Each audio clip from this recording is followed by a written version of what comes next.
Are we saddling up again for another wild ride? Let's find out.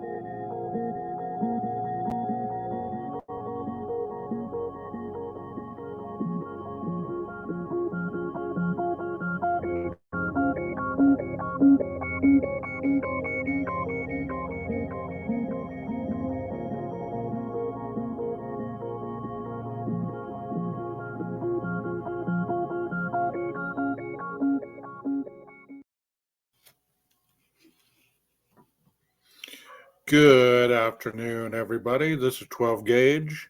This is my second video of the day. Even though I'm homesick, this sinus infection just kicking my, you know what? I thought I'd take some of the boredom that I have going on that's usually utilized for work to dive into something that I saw on another creator's page. I'm going to send a shout out to this creator, and we'll take a look at what she had to say and what she uncovered, and then we'll talk about it.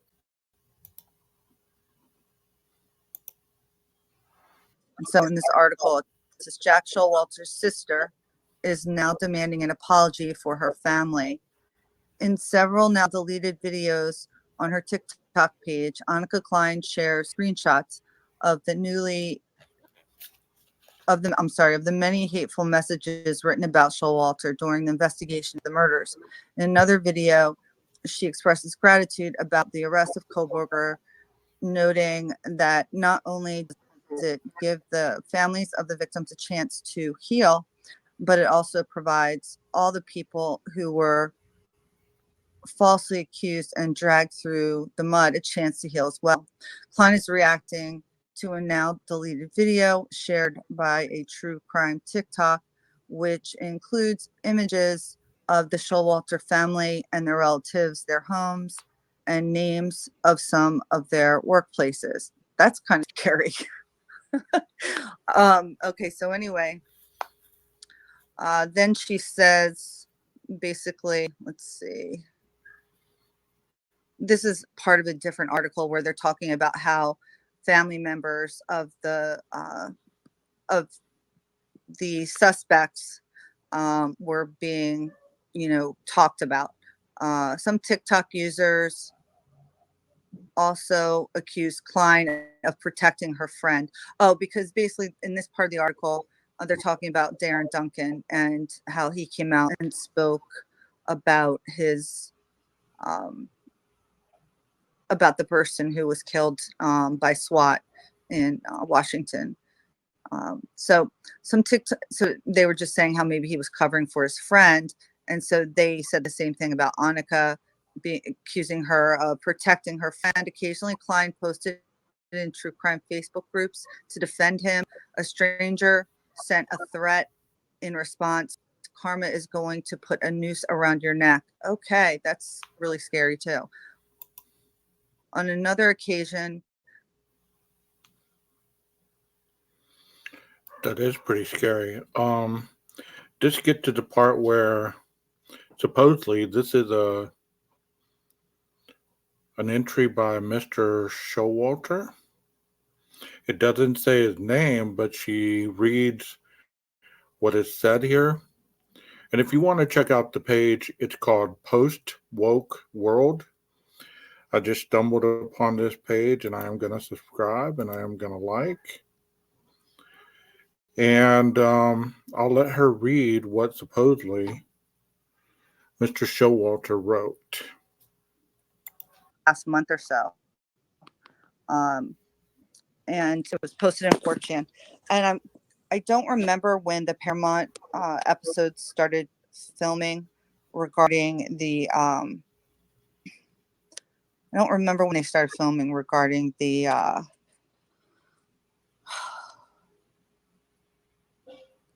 the true crime community, but I do remember watching one and Jack Showalter's name was brought up quite a few times. And so I imagine that kind of prompted him to write this, if it's in fact him. Okay, so here we go. It was January 6th, 2023. I've watched long enough to see how this works now. It might get screenshot, but by tomorrow, ain't nobody gonna care anyway. Well, Jack, I'm caring. I'm making a little video about it. No one will probably believe it anyway, but that's fine by me.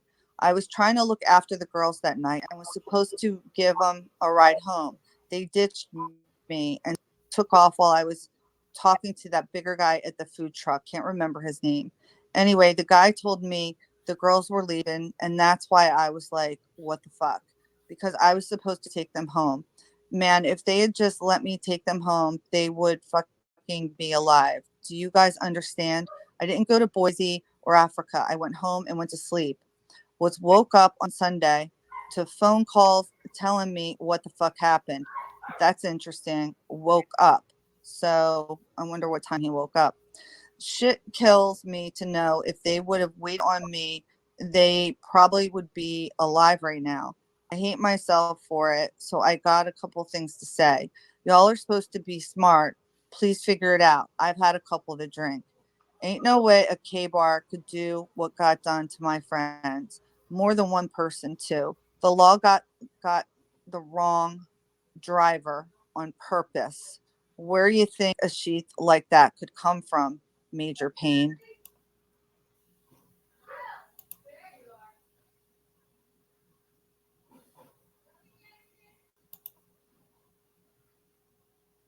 So there you have it.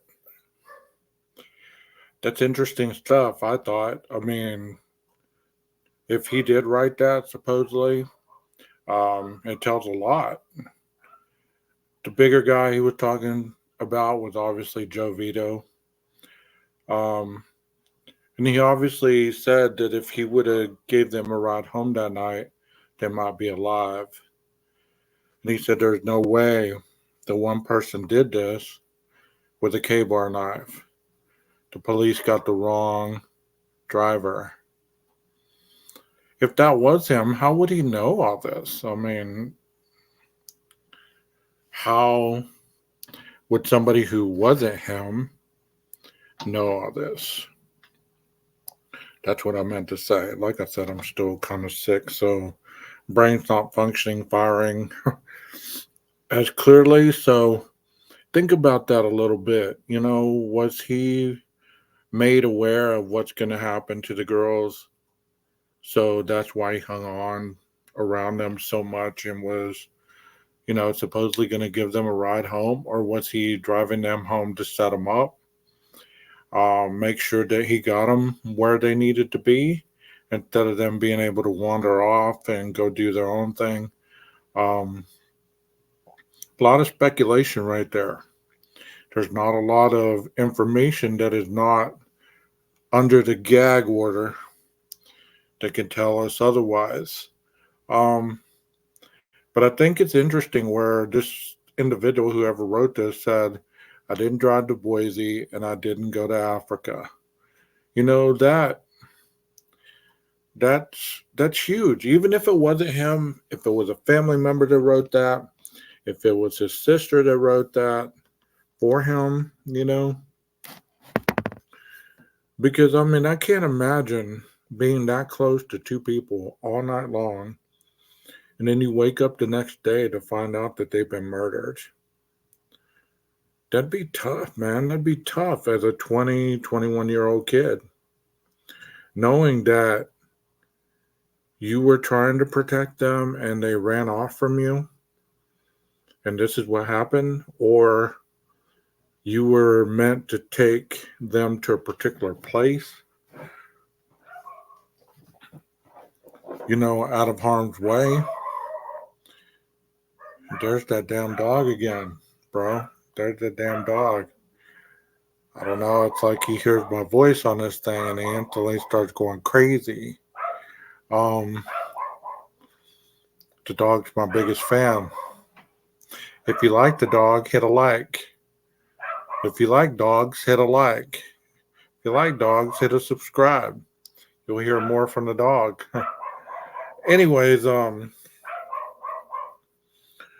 was another creator that did a live earlier this morning that I watched, and he was talking about how they found knives on Taylor Avenue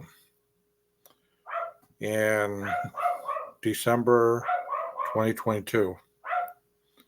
It sounded interesting enough, but he didn't say what type of knives. He said a box of knives.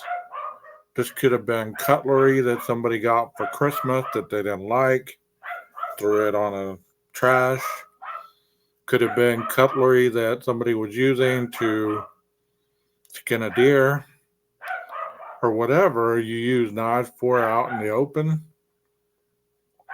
But I wouldn't necessarily say that it was the knives or the knife box that the Idaho 4 case stems its investigation on. And as if you've seen some other videos, you'll understand the process of investigating a crime. A lot of individuals on this true crime forum, they believe that just because you bring up some kind of circumstantial evidence, that the police is going to jump right on that like we do as creators or commentators or whatever you want to call us. They're not, especially if it wasn't in the vicinity of the crime. Do you get what I'm saying? If you would have found that box of knives, if they would have tore the house down, then they would have found a box of knives, knowing that they cleared the house, knowing that there was no box of knives in the house, and then they found it, then they would have probably taken it for evidence screening. But it's Taylor Avenue. It's like 2 blocks away in somebody else's yard. How could that be related to the crime?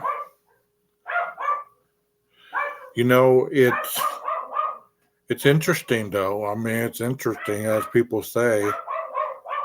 We got to question everything, and there's nothing wrong with it. I'm not making fun of the creator. I'm not bagging on him. Everybody has their own insight on what they believe, and that's why we're a wonderful country,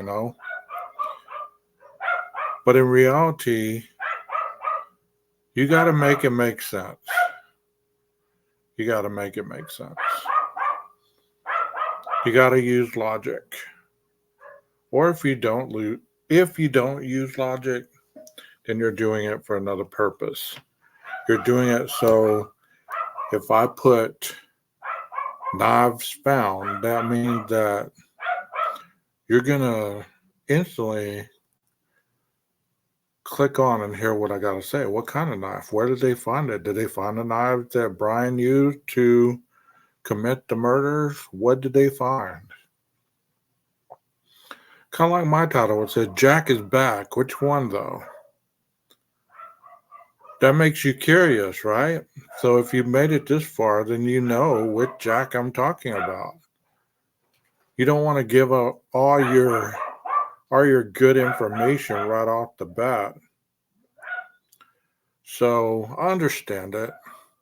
Props out to this channel. I've talked to this creator in the comments. We haven't really, I guess, not really got along, but we really don't have the same view on things, and that's okay.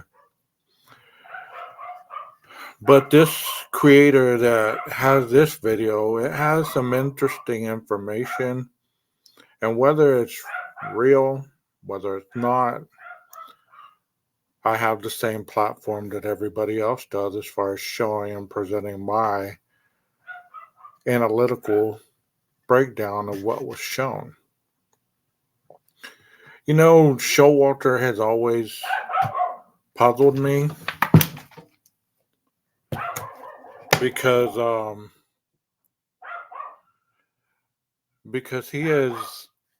he was around the situation all night long, and then he vanished, and then nothing more was said about him. He wasn't seen the next day, according to anybody that's that has any photos or anything. I mean, there hasn't been anything said about him in the PCA. There wasn't anything but that he had left to Boise and that he went to Africa. But think about how this individual was able to be around these girls all night. He heard things that nobody else has heard. He's seen things that nobody else has seen. He was able to be around them at the end of their lives, but I'm sure he didn't think they'd be deceased in the morning. That brings me back to a story I have about a good friend of mine that was an alcoholic, and he wanted a ride home, and he was intoxicated. I took him to his house. He got out to relieve himself, and then we said our goodbyes, our love you, brother, this, that, and the other. And he walked to his RV, and I drove off. At no point as I was driving off was I thinking this will be the last time I see my friend alive. The next day I traveled to work, which was an hour and a half away. About 11:30, I get a phone call. It's from his sister. And she tells me they found so-and-so deceased. She tells me the information, and it just hit me like a brick. Like I could not focus. I could not function because how could this happen? I just saw him 12 hours ago. And if that shows you anything, it shows you about the fragility of life. It shows you about the fragility of how quickly things change. I bet Jack didn't think, in so many hours I'll wake up to these two girls being gone. Or the two others who he may have known as well. So, I'm pretty certain that all these individuals that are witnesses, especially the ones who were with them at the last hours of their lives, have been grilled over and over and over and over about what they know, what they saw, and even their circumstantial evidence to the crime. But you can't pin anything on anybody just because it's circumstantial. Sure, some cases are won by circumstantial evidence because that's how the lawyers are that good. But there's a lot of circumstantial evidence in this case. If it wasn't for a particular avenue that they have found, and they're going to try to convince the jury that these are the pieces that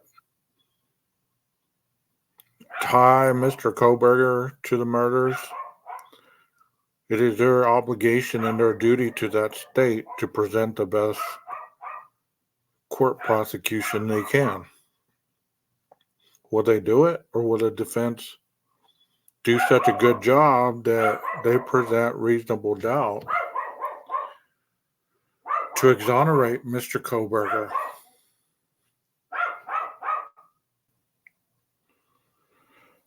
As I was saying, will give you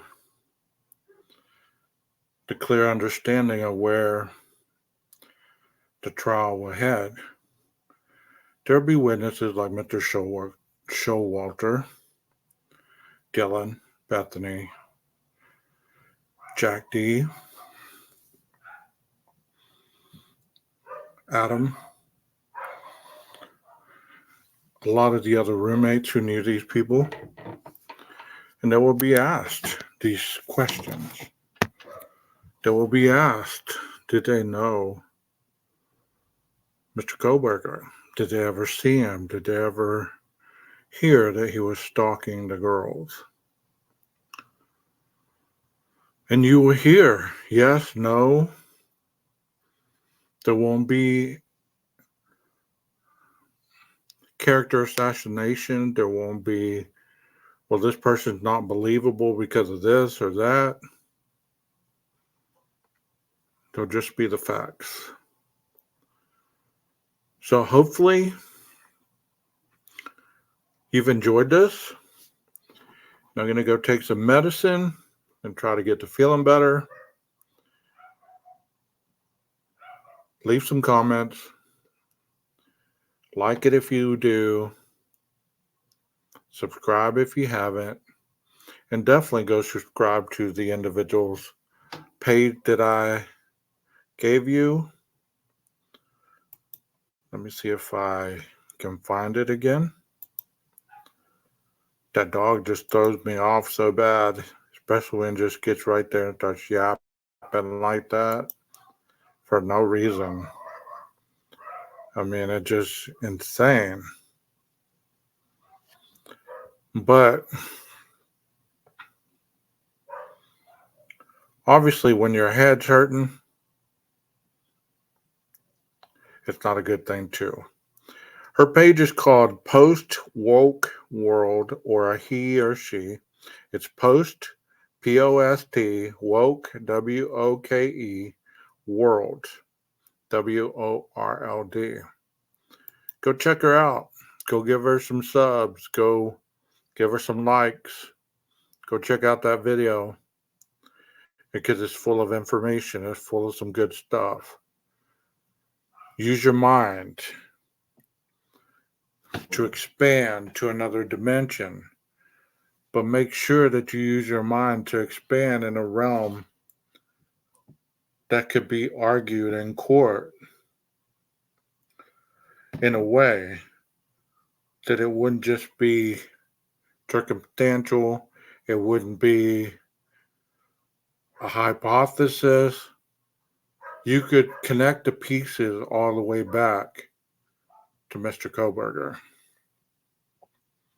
And that's how this is going to go. You're going to be able to connect the pieces all the way back to him if he is the one that did it. You'll be able to say, well, on the way to Moscow, you could see him stop at the stoplight, stop at the stop sign, go through this neighborhood. He's caught at this camera. You zoom in the camera, you can see him. Or you see the side view, you see his curly hair, or you just see his face covered. I mean, you're going to be able to see things that nobody since the crime occurred has seen or been able to talk about due to the gag order. For the sake of this investigation and this trial, I hope they got the right guy. Because if they didn't, I hope they got a backup plan that they can put in place to catch the right perpetrators, because this might go cold if they don't, because they might not have the money to retry another person. Or who knows? Maybe Kohberger's playing chess, and right before the trial, he takes a plea bargain for life in prison, so he doesn't have to worry about the death penalty, where he can go to prison, write books, get visits, be a jailhouse lawyer. You know, all those perks that people that appear smarter than everybody else should be given the opportunity to do if they commit a heinous quadruple crime like that. But I'm going to stop rambling. Have a good evening, y'all. God bless.